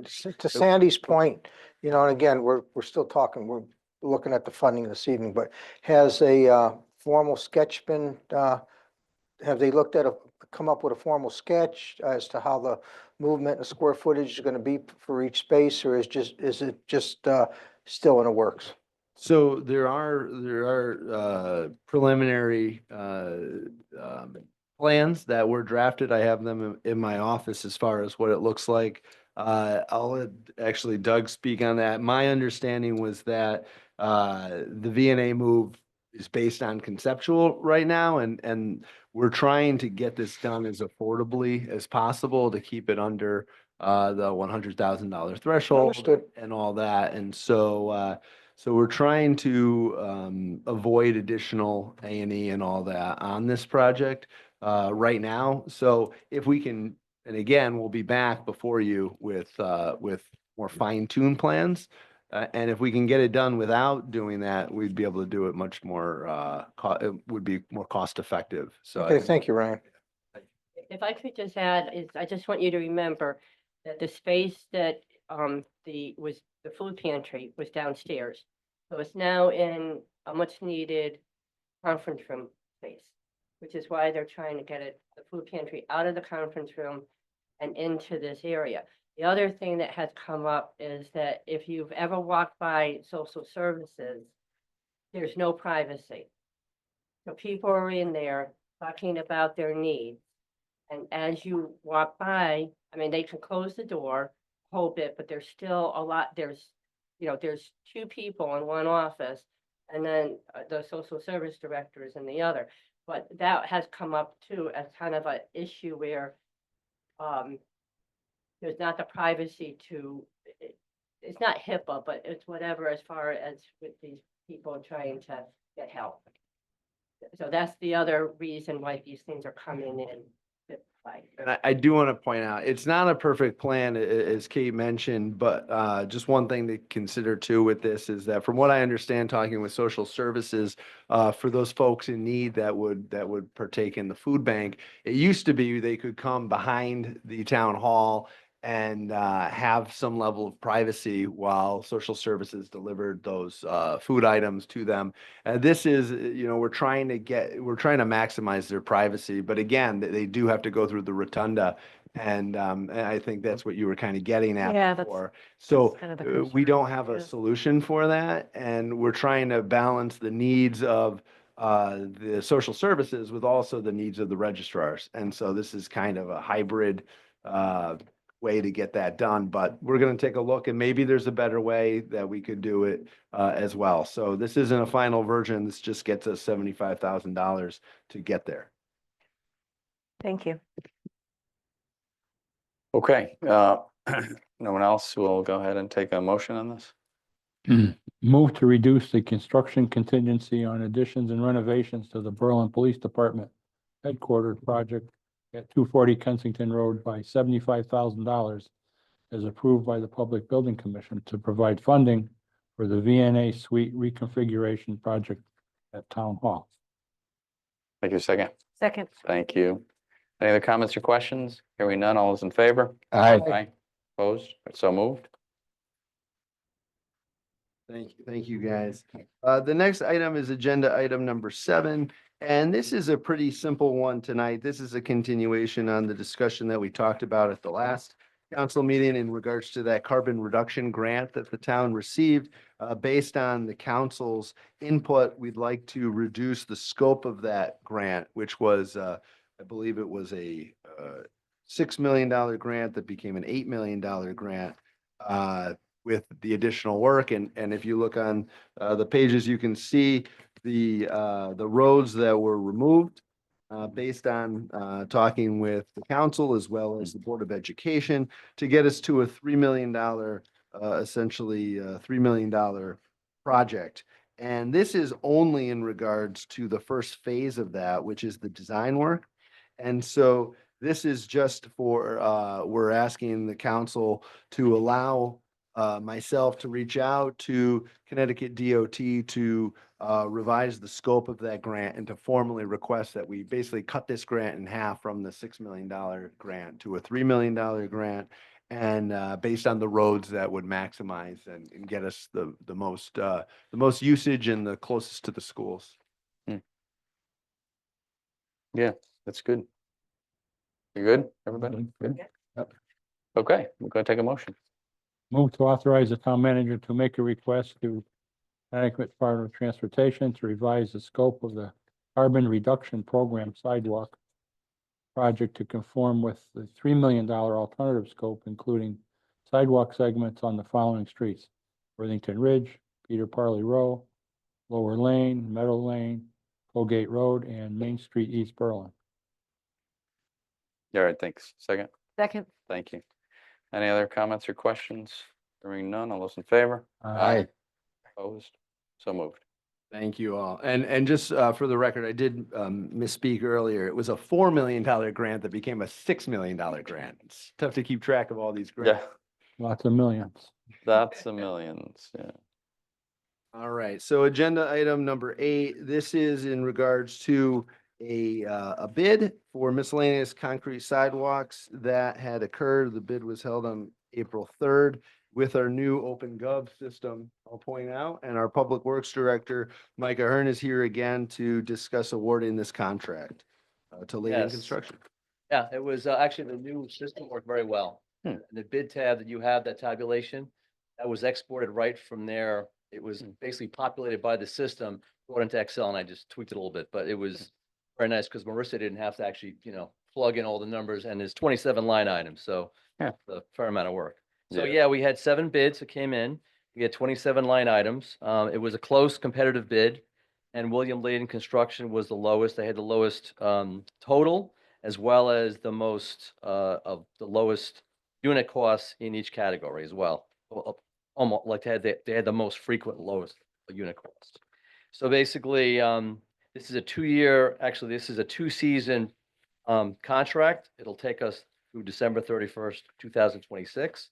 We took a look at the bids. They submitted all the information they had to. They populated all of the unit costs. So we're recommending that they be awarded this contract. All right, thanks, Mike. Questions? Anyone? We good? They've had this contract before, correct? Yes. They've done a Yeah. lot of work for the town. You happy with them? Yeah, very happy. Good. It's good to hear. Okay, if no other comments, we'll go ahead and take a motion. Move to award contract number 2025-18 miscellaneous concrete sidewalks to William Layden Construction of North Haven, Connecticut, to allow for sidewalk construction through the town by various town departments to established unit prices. Funding will come from the line item accounts within the fiscal year department budgets. Contract will involve work to be performed through December 31st, 2026. Like a second? Second. Thank you. Any other comments or questions? Hearing none, a motion, all those in favor? Aye. Opposed? So moved. Thank you. Thanks. Thanks, Mike. Thanks, Mike. So, next up, agenda item number 9. This is another item that, should look familiar to you because this is another, potential vehicle for purchase from, I believe it's, Roberts Chrysler Dodge of Meriden, and this is to waive the town's purchasing policy because we actually get a better deal directly from the dealership than we would off of state contract. And Jim Simons is here this evening as well. So I'll turn it over to Jim if you have any questions on this, but this seems to be another good purchase for the town. Mr. Jim. How are you? Guys, good. Yeah, we're good. We're good. So this is the 5th Board of Education vehicle we purchased in. Again, it's like the last 2 that came from Roberts Dodge. It is cheaper than the state contract to manufacturers. Oh, yeah. Max. Oh, you said that. Yeah. Okay. So this is the last one that they have there, so now we gotta go vehicle somewhere else. Okay. In fact, we're looking at the next vehicle probably on Friday of this week Oh, okay. Well, that's good. as we continue. Yes. Yeah, understood. Okay. Yeah, that's good. All right. Any questions? No. All right. Thanks for saving us money. It's always good. Take a motion. Move to waive the town's purchasing policy to purchase one 2025 Chrysler Voyager LX van for an amount not to exceed $39,498 from Roberts Dodge of Meriden, Connecticut, to be used by the Berlin Board of Education for student transportation. This is in the best interest of the town. Take it second. Second. Okay, all those in favor? Aye. Aye. Opposed? So moved. All right. All right, thank you all. Next up, agenda item number 10. This is Mr. Simons again with another hat on this time, but this is in regards, I know this council had been very interested in discussing potential payment for the firefighters that Yes. were involved with the Hawthorne fire. And Jim was kind enough to put this together as far as some potential compensation rates. And then you'll also see a sufficiency of funds from the finance department as far as what the town has the ability to pay as well. So with that, I'll turn it over to Jim. Thank you. What are we thinking, Jim? What do we got here? So we had October 21st was the fire started somewhere around 5:30 in the afternoon, and the fire went for 2 weeks. Mm. For most of the first week, we were assisted by other agencies, but we had feet on the ground. And why we had those boots on the ground, those individuals that spent a lot of time up there, gave up everything that they had to support the town. Whether it was their own businesses that they let slide off, or whether they stayed out of work to be up there to support the town. So what we did was we compiled the hours that they all worked and the hours that they stood standby in town in case there was other issues going on in town. And we calculated out 2 different types of pay rates. One is minimum wage. The other one is $20. Both are within the ability of the town to pay it out of that special fund. Okay, so that's it. Yeah, so, okay, that's what you did. I see. So you did. So we left it, we're leaving it to you instead of coming here and saying, you want this, leaving it to you to make determination as to how you want to be competitive. Yes, well, appreciate that. Well, I, for one, would vote for the higher amount. I think they, obviously put their lives on the line as we see what happened to one of the firemen from out of town, which is a horrible tragedy. And they, saved the town and protected the town. So yes, I think that's, are you comfortable, Jim? Because, is that fair? You think the upper figure is, I know you presented both, but the firefighters, I'm sure, I hope will be happy with that. If you think it's fair, it's not, I mean, I think they'll be thrilled with that. Yeah. Take them care of some of the things that they want Sure. to make the families happy too. Yes, of course. Yeah, well, they all have families and they all have other lives, and they certainly put it on hold for this event and did a great job. So we appreciate all that service to the town, of course, more than usual, which we hope we never have to see one of those again. Yeah. And during that period, as you read on, that there was 49 individuals that responded to that fall at that period of time. Yeah. And some of them put in considerable amount of time. Yeah, no, I know. They were there every I saw them. I saw everybody there. I saw the same folks there for a long time. So, what do you think, folks? I Go sup- to 20. Yeah, I support the higher But amount. I just got one other comment too. Weren't we talking about doing another fundraiser for him too? Back before like a dinner or something?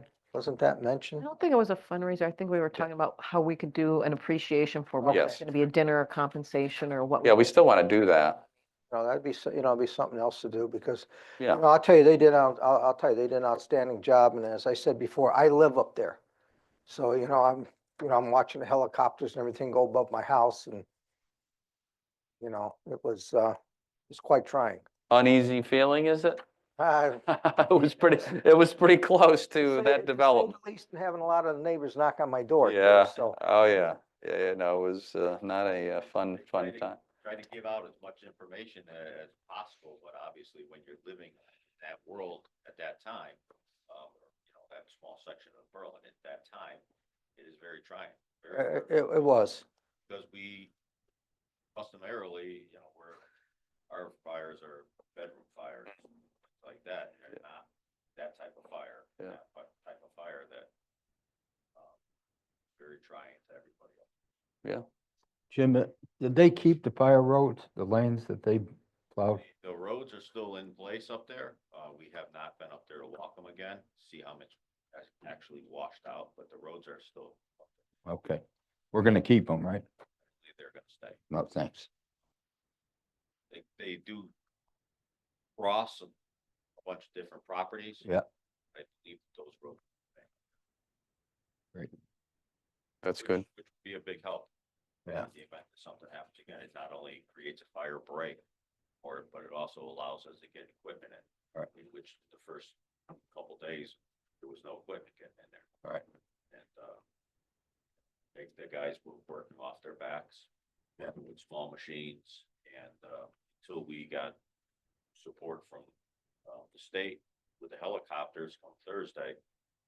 That's when it actually turned. We went from, being an aggressive attack on it.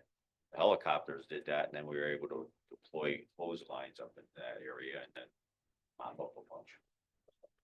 Good. We had support from all over. You probably heard me talk before. I don't remember the exact number, but it was like 60 something actual departments that came in from the state of Connecticut. And that didn't include the out-of-state departments, Maine, Vermont, Rhode Island, all the way out to California. Showed up. New York City was a big help. With their incident management team. Right. It was to be down there at the Casa Mia down there and see what was actually going on there. It was incredible. It was. Yeah, so we're good with that. So yeah, I still, we did want to do some type of, we'll figure it out. We can talk offline and figure out what time works for everybody or whatever. Yeah, where you could have it. Yeah. And, Yeah, do whatever. yeah, I'll give you any support that I can too, yeah, we'll figure or out. help out on that. Yeah, we'll figure out something, going forward. So with that, we got a couple motion, one motion here. This, I guess, the second motion, right? Move to award compensation for firefighters who fought the Hawthorne Fire or provided standby at the rate of $20 per hour for a total not to exceed $48,640. Thank you. Second on that? Thank you. Any other comments? No. Thank you. Any Yeah, just, other? Yeah, oh, yes. Just one other comment. I know that our association in Silver Ridge there, they raised close to, I think, $7,000 or $8,000 that was gonna be, I don't know if it's been presented yet, but I know they had residents chipped in and you know, for the same purpose we're talking about now, so I know that's coming your way, or if it hasn't already. All right. So all in favor? Aye. Opposed? So moved.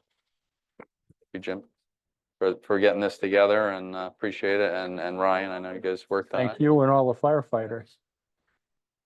Yeah, oh, of course. I mean, it's amazing effort. We're very fortunate it didn't get worse and spread further. Are we ready for? Yes, All yes, right, yes, agenda we are. Item number Let's move 11 is on. also, Jim, and this is in regards to the need for one of our pumpers that has a rust issue, and to repair that, which proposing to waive the town's bidding purchasing requirement. So Jim is here to elaborate or to explain that, the need. The last capital funding provided was funding in there to repair engine 10. Engine 10 is a 2010 Pierce pumper that's located at the garage. And it is the third busiest engine in town. It is also a primary engine during the daytime. It has in the rear body, or the pumper body truck, it has a number of places that are rusting. So the plan is we're gonna replace a few doors, going to do some body work on it, strip the paint off the back of the body, some body work in there, repair the rust on there, repaint it, clear coat it, put it back in service. We're anticipating that is going to take it out another 10 years. Before it gets repaired, replaced. And we were going to go to, or we're requesting to go to Turnpike Motors. So why? Turnpike Motors has done a number of our fire truck repairs before. Turnpike Motors is the only place around this area that has a paint booth that's big enough to paint our trucks and make our trucks. And it's something that they specialize in. Go up there anytime. They have not only campers and fire trucks and Class 8 cabs and chassis up there, and they continually do that. So that part of the body work we were requesting will be done up there. Some of the work will be done in the fleet garage. Some of it will have to be done as we bring it back and re-letter everything. It'll be done probably at a local sign place. So what we're looking for is that initial paint work, body repair and the paint work, authorized that Turnpike Motors do that. With how busy they are, this probably won't take place until maybe August of this year. Yes. Okay. Is that still Dougie Fernandez? Yes. Yes, He's still I know him. very good people. Yeah, Hervé is still there, I think, right? I don't know if Hervé left there to become an insurance adjuster or not. Because I used to deal with Hervé all the time from when I was, I used to paint our stuff when I was a purchasing manager for a different company. And they always did very good work. Very good work. And they were always accessible too. And you always see fire trucks up there. Really? Jim, real quick for you, you said this is one of the busiest ones. What is this out of This is out of the fleet garage down there, and it is Okay. one that the municipal employees use during the daytime from 6 AM to 4 PM. okay, Is actually thinking about the way I'm gonna say it, but I'm probably gonna say it. This is the reason why you don't have a paid fire department. okay. Have a series of employees that are certified firefighters, town of Berlin, that also are employees by the town of Berlin, and they operate the truck during the daytime. without that type of support, would be looking other ways that are more costly. Thank you.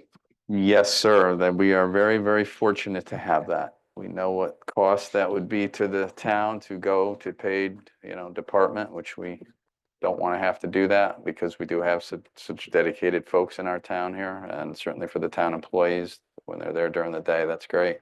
And we also appreciate you fixing it and sending us another whatever, over 1 million. I'm sure we know how, we've just been through many fire trucks. I still remember, Jim, the first time you came to a council meeting, one of my first ones, and you said, we need a whole bunch of fire trucks. I said, how much do they cost? Well, at least $1 million apiece. I said, oh, nice, thank you. Welcome to the council. So we're still talking about it now, which is amazing. It's taken us that long, but we've got through it, and we appreciate you eliminated, remember it was 10 that had to go, right? Wasn't it 10? You said we can replace 7 with 10 or whatever it was back then. Eliminated some of those. Yeah. And Yeah. Now tanker coming up. Yeah. Reevaluating some things and how we do operations. Yeah. Try to wider coverage area that's going to promote the fire department. Yeah, nice. So, it's not like we're just going down the road and saying, okay, 1 for 1. Yeah. No, you didn't do that, yeah. Strategically looking at everything. Yeah.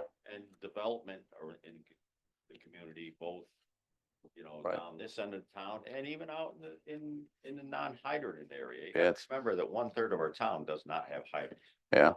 Yeah.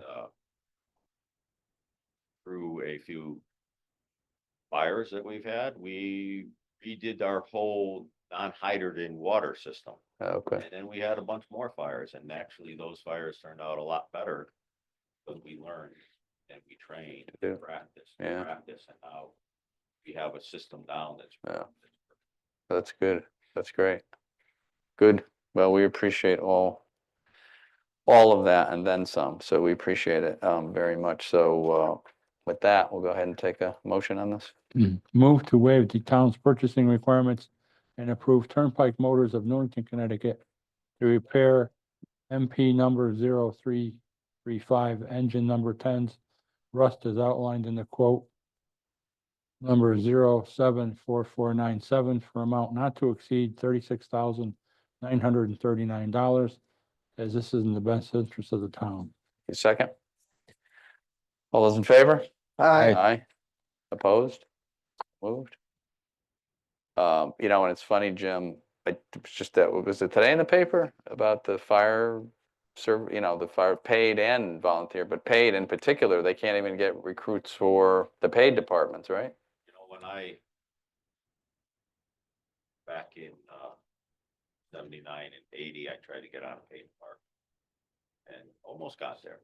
But when we went to take a test for a city department and local cities around here, Yeah. those tests were given in 2 and 3 week periods because they couldn't put enough many people. cafeterias. Yeah. Yeah. Now they're giving those jobs away because nobody wants them anymore. I know. COVID did take a huge hit. Yeah.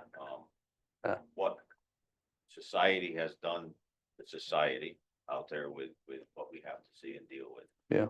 And, now we have the latest thing is they found out that a lot of things that we do are cancer causing. Yeah, I read that, yeah. You're sitting there looking whether I go to the baseball game or I go here, or I go become a firefighter, and then they put that thing in your face and say, well, the highest risk of cancer that you have. So. Yeah. It's getting harder and harder. Yeah, it's pretty scary And for society. You have the same with the police department. Yes, same thing. EMS, that Yeah. nobody wants to do those jobs. Yeah. They used Yeah. to be everybody wanted. Oh, yeah.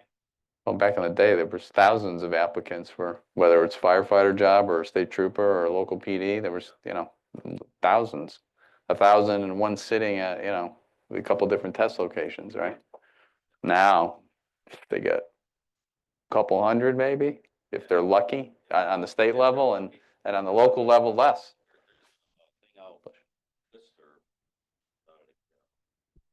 Fire Academy. Yeah. Lister, a service that comes out every day that this, and every day you look in there and there is jobs in there for not big cities. Yeah. But jobs, Cromwell was just in there for a few. Yeah. Just taking. people. Yeah, yeah. The cities are taking people from other cities now, so you can work in, we'll just say the city of Meriden, do your career there and do a lateral transfer. Because it's, if you're already doing it, easier to transfer than Right. bring somebody in that's great. Right. Yeah, no, I know. The It's, amount of training that's out there, it's. that's crazy too, yeah. Bring a volunteer firefighter in and it's, to start off with, it's 165 hours of training. Jesus. Yeah, it never ends either. Can't go home to mom and dad and say, hey, for the next 4 months, I'm gonna be in school 2 days a week on Saturday. Yeah. Doesn't work. No, I know, it's tough. Well, this societies, certain things are changing. People don't wanna, like you said, make those commitments. It's a little bit different world out there. Anyway, with that, yes, on number 12. Yeah, sorry about that. Went to the philosophical discussion. Should never do that, but that's okay. Well, this is with Jim again. So Yes. this is in regards to this particular item for a Caterpillar loader was funded with our special town meeting a couple weeks ago for the non-budget appropriation. And so this is to purchase this loader, which is on Sourcewell contract for $229,500 and thing else. Basically covered up. Yeah, yeah, and we already looked at this when we obviously funded that. Tell you the unit is in stock. Oh, Probably oh, nice. Yeah. why it has to go through pre-delivery evaluation check. And Oh. it has to have added to it. Oh, okay,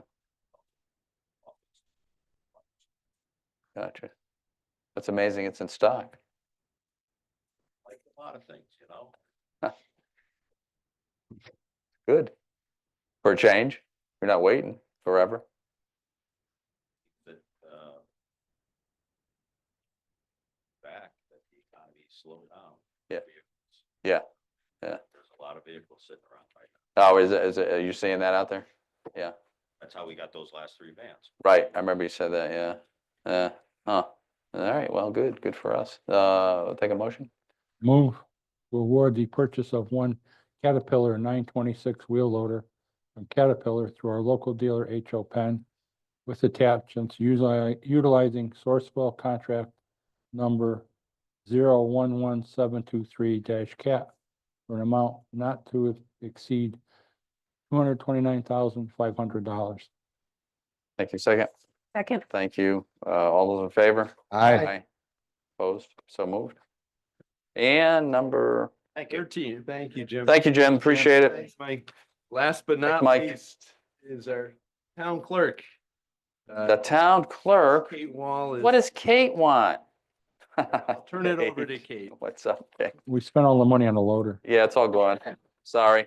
Yeah, sorry about that. The vans. Yeah, the vans, Fire the trucks. loader, fire trucks, I don't know, there's all kind of stuff, Kate. Printer, we got a printer, all kind of stuff, yeah. This is a simple item for being able to apply for a grant. So, and then also the balance of the money needed to do the project will come out of my dollar fund that I collect on each of the documents recorded in my office. This is part of the whole process of moving the land records from one vendor to another. That's really what it is. Okay. Yes, ma'am, I think we're good. Any questions? No. All right, let's take a motion.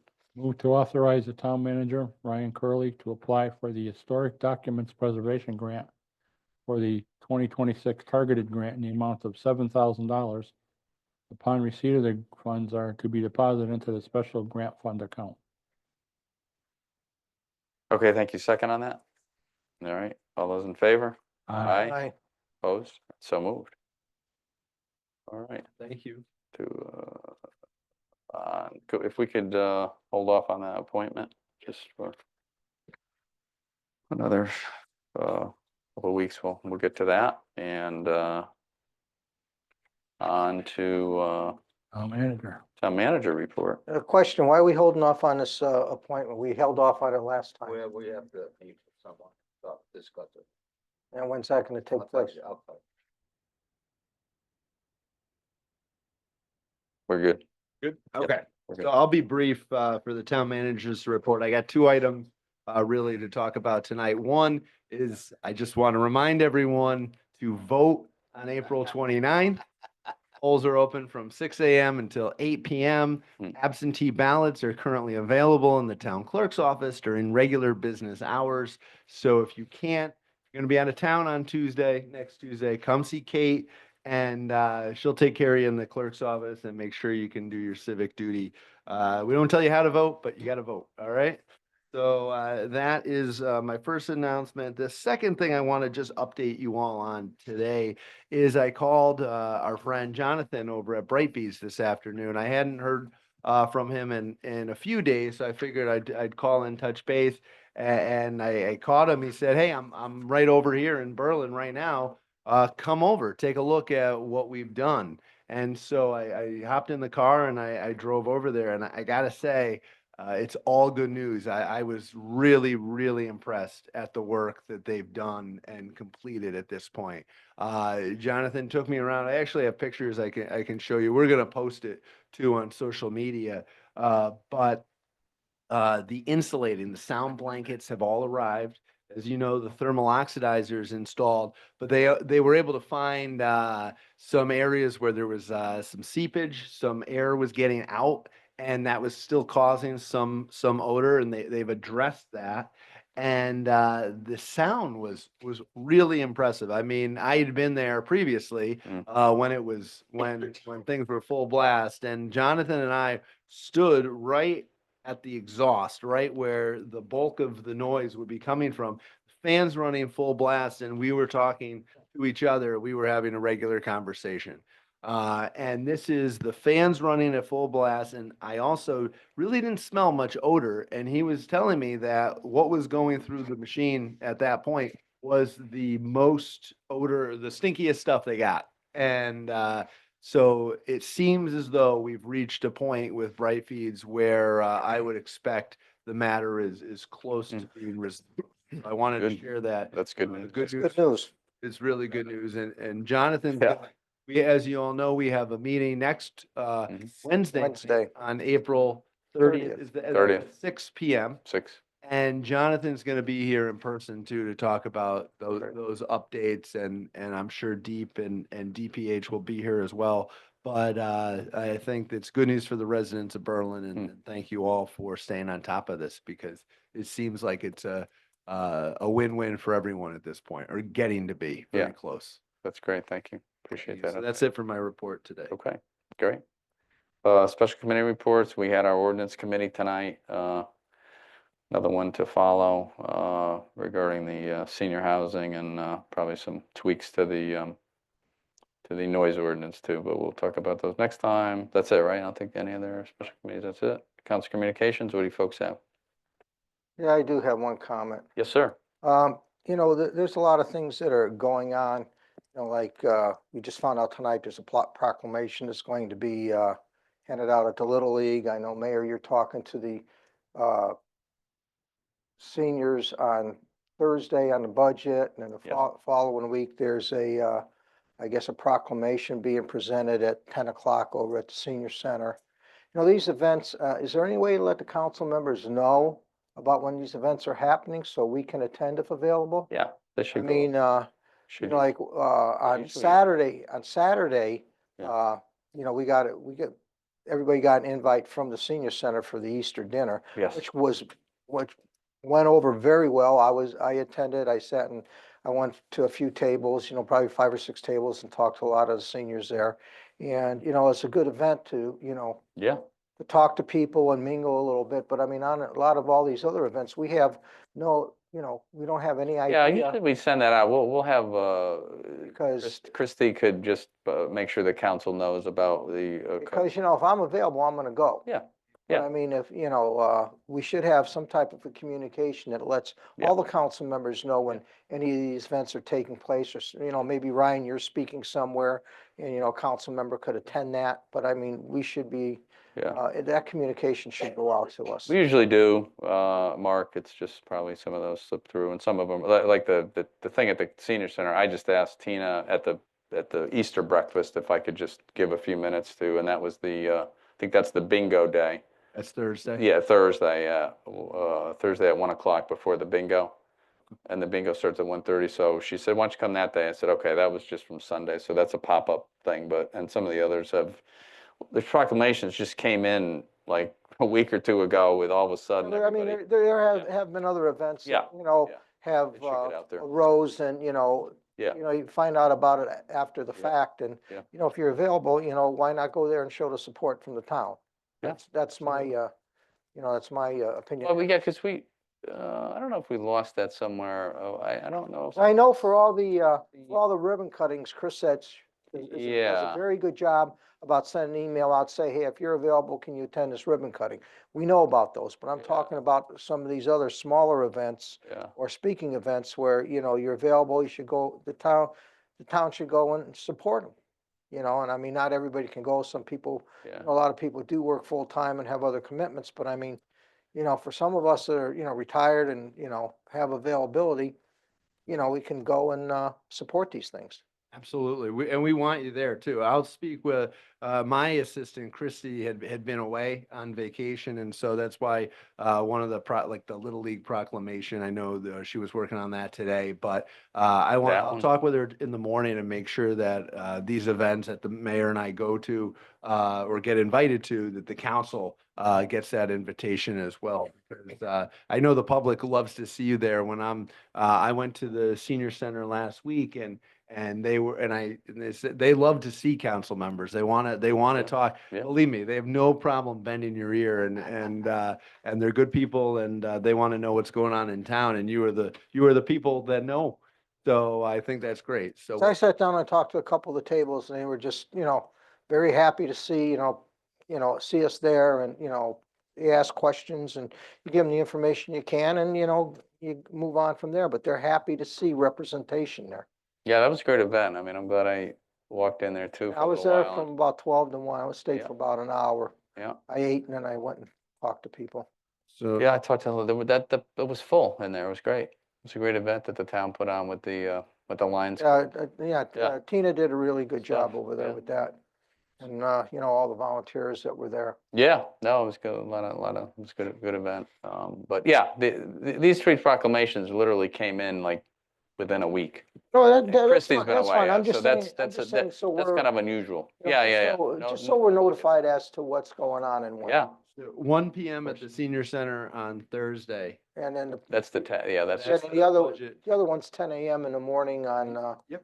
the On the 30th. 30th, yeah. Yeah, and so that'll be nice. I don't want to, it's a surprise, so I don't want to get too much into it. no, we don't want to.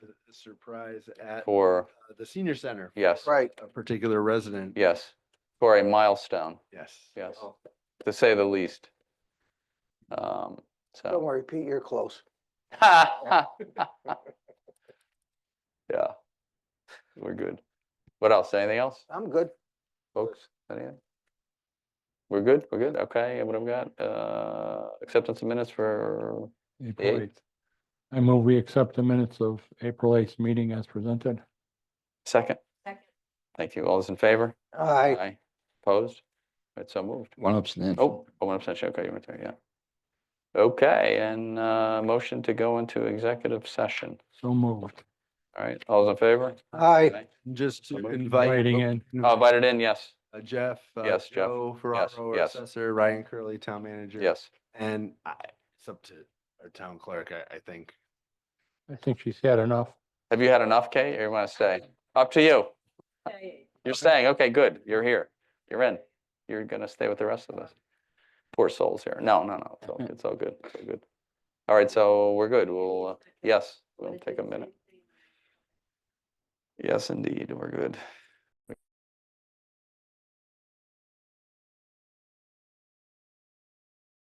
Out of executive session, we're done, right, Jeff? Yep.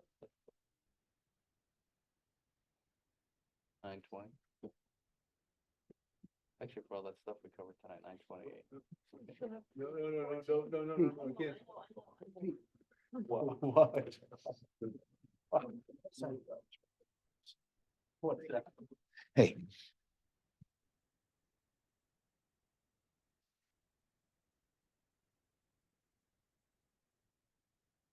Yeah.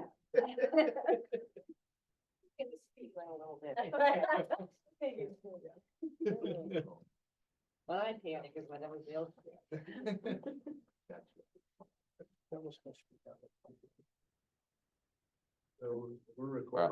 We're out now. So we're gonna. Motion. So, number 14. Ready? Yeah, well, what are we doing? We're doing a motion for, What? On your agenda is Yeah. item number 14. yes. And read Yeah. all of those. And that's to approve the tax appeal. Oh, yes, okay, yeah. All right, and then you have to add item number 15, It's the, which would be the second item you talked about in executive session. Yeah. And then I'm assuming that you have a resolution.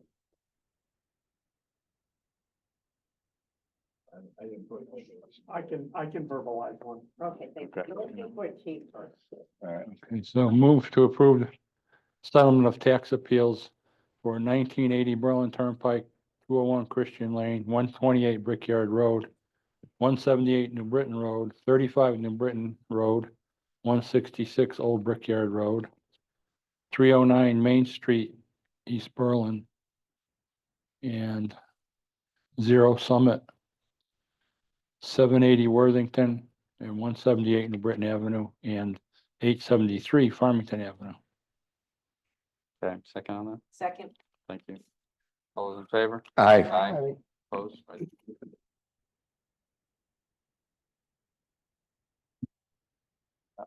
What's I next? move we add, So the first item should be a motion to add discussion and possible action on proposed amendment to New Britain Stadium Agreement. so moved. Second.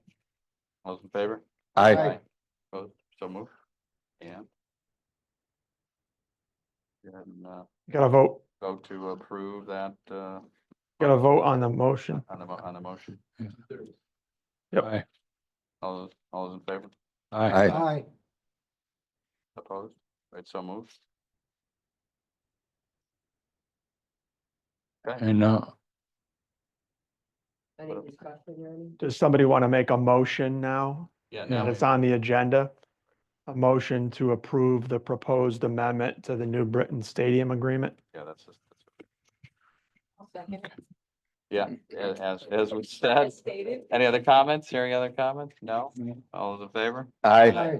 Opposed? So moved. Get it all? Yeah, it's all good. I did it, yeah. It's all good. Okay, well, is there one last motion? All those in favor? Aye.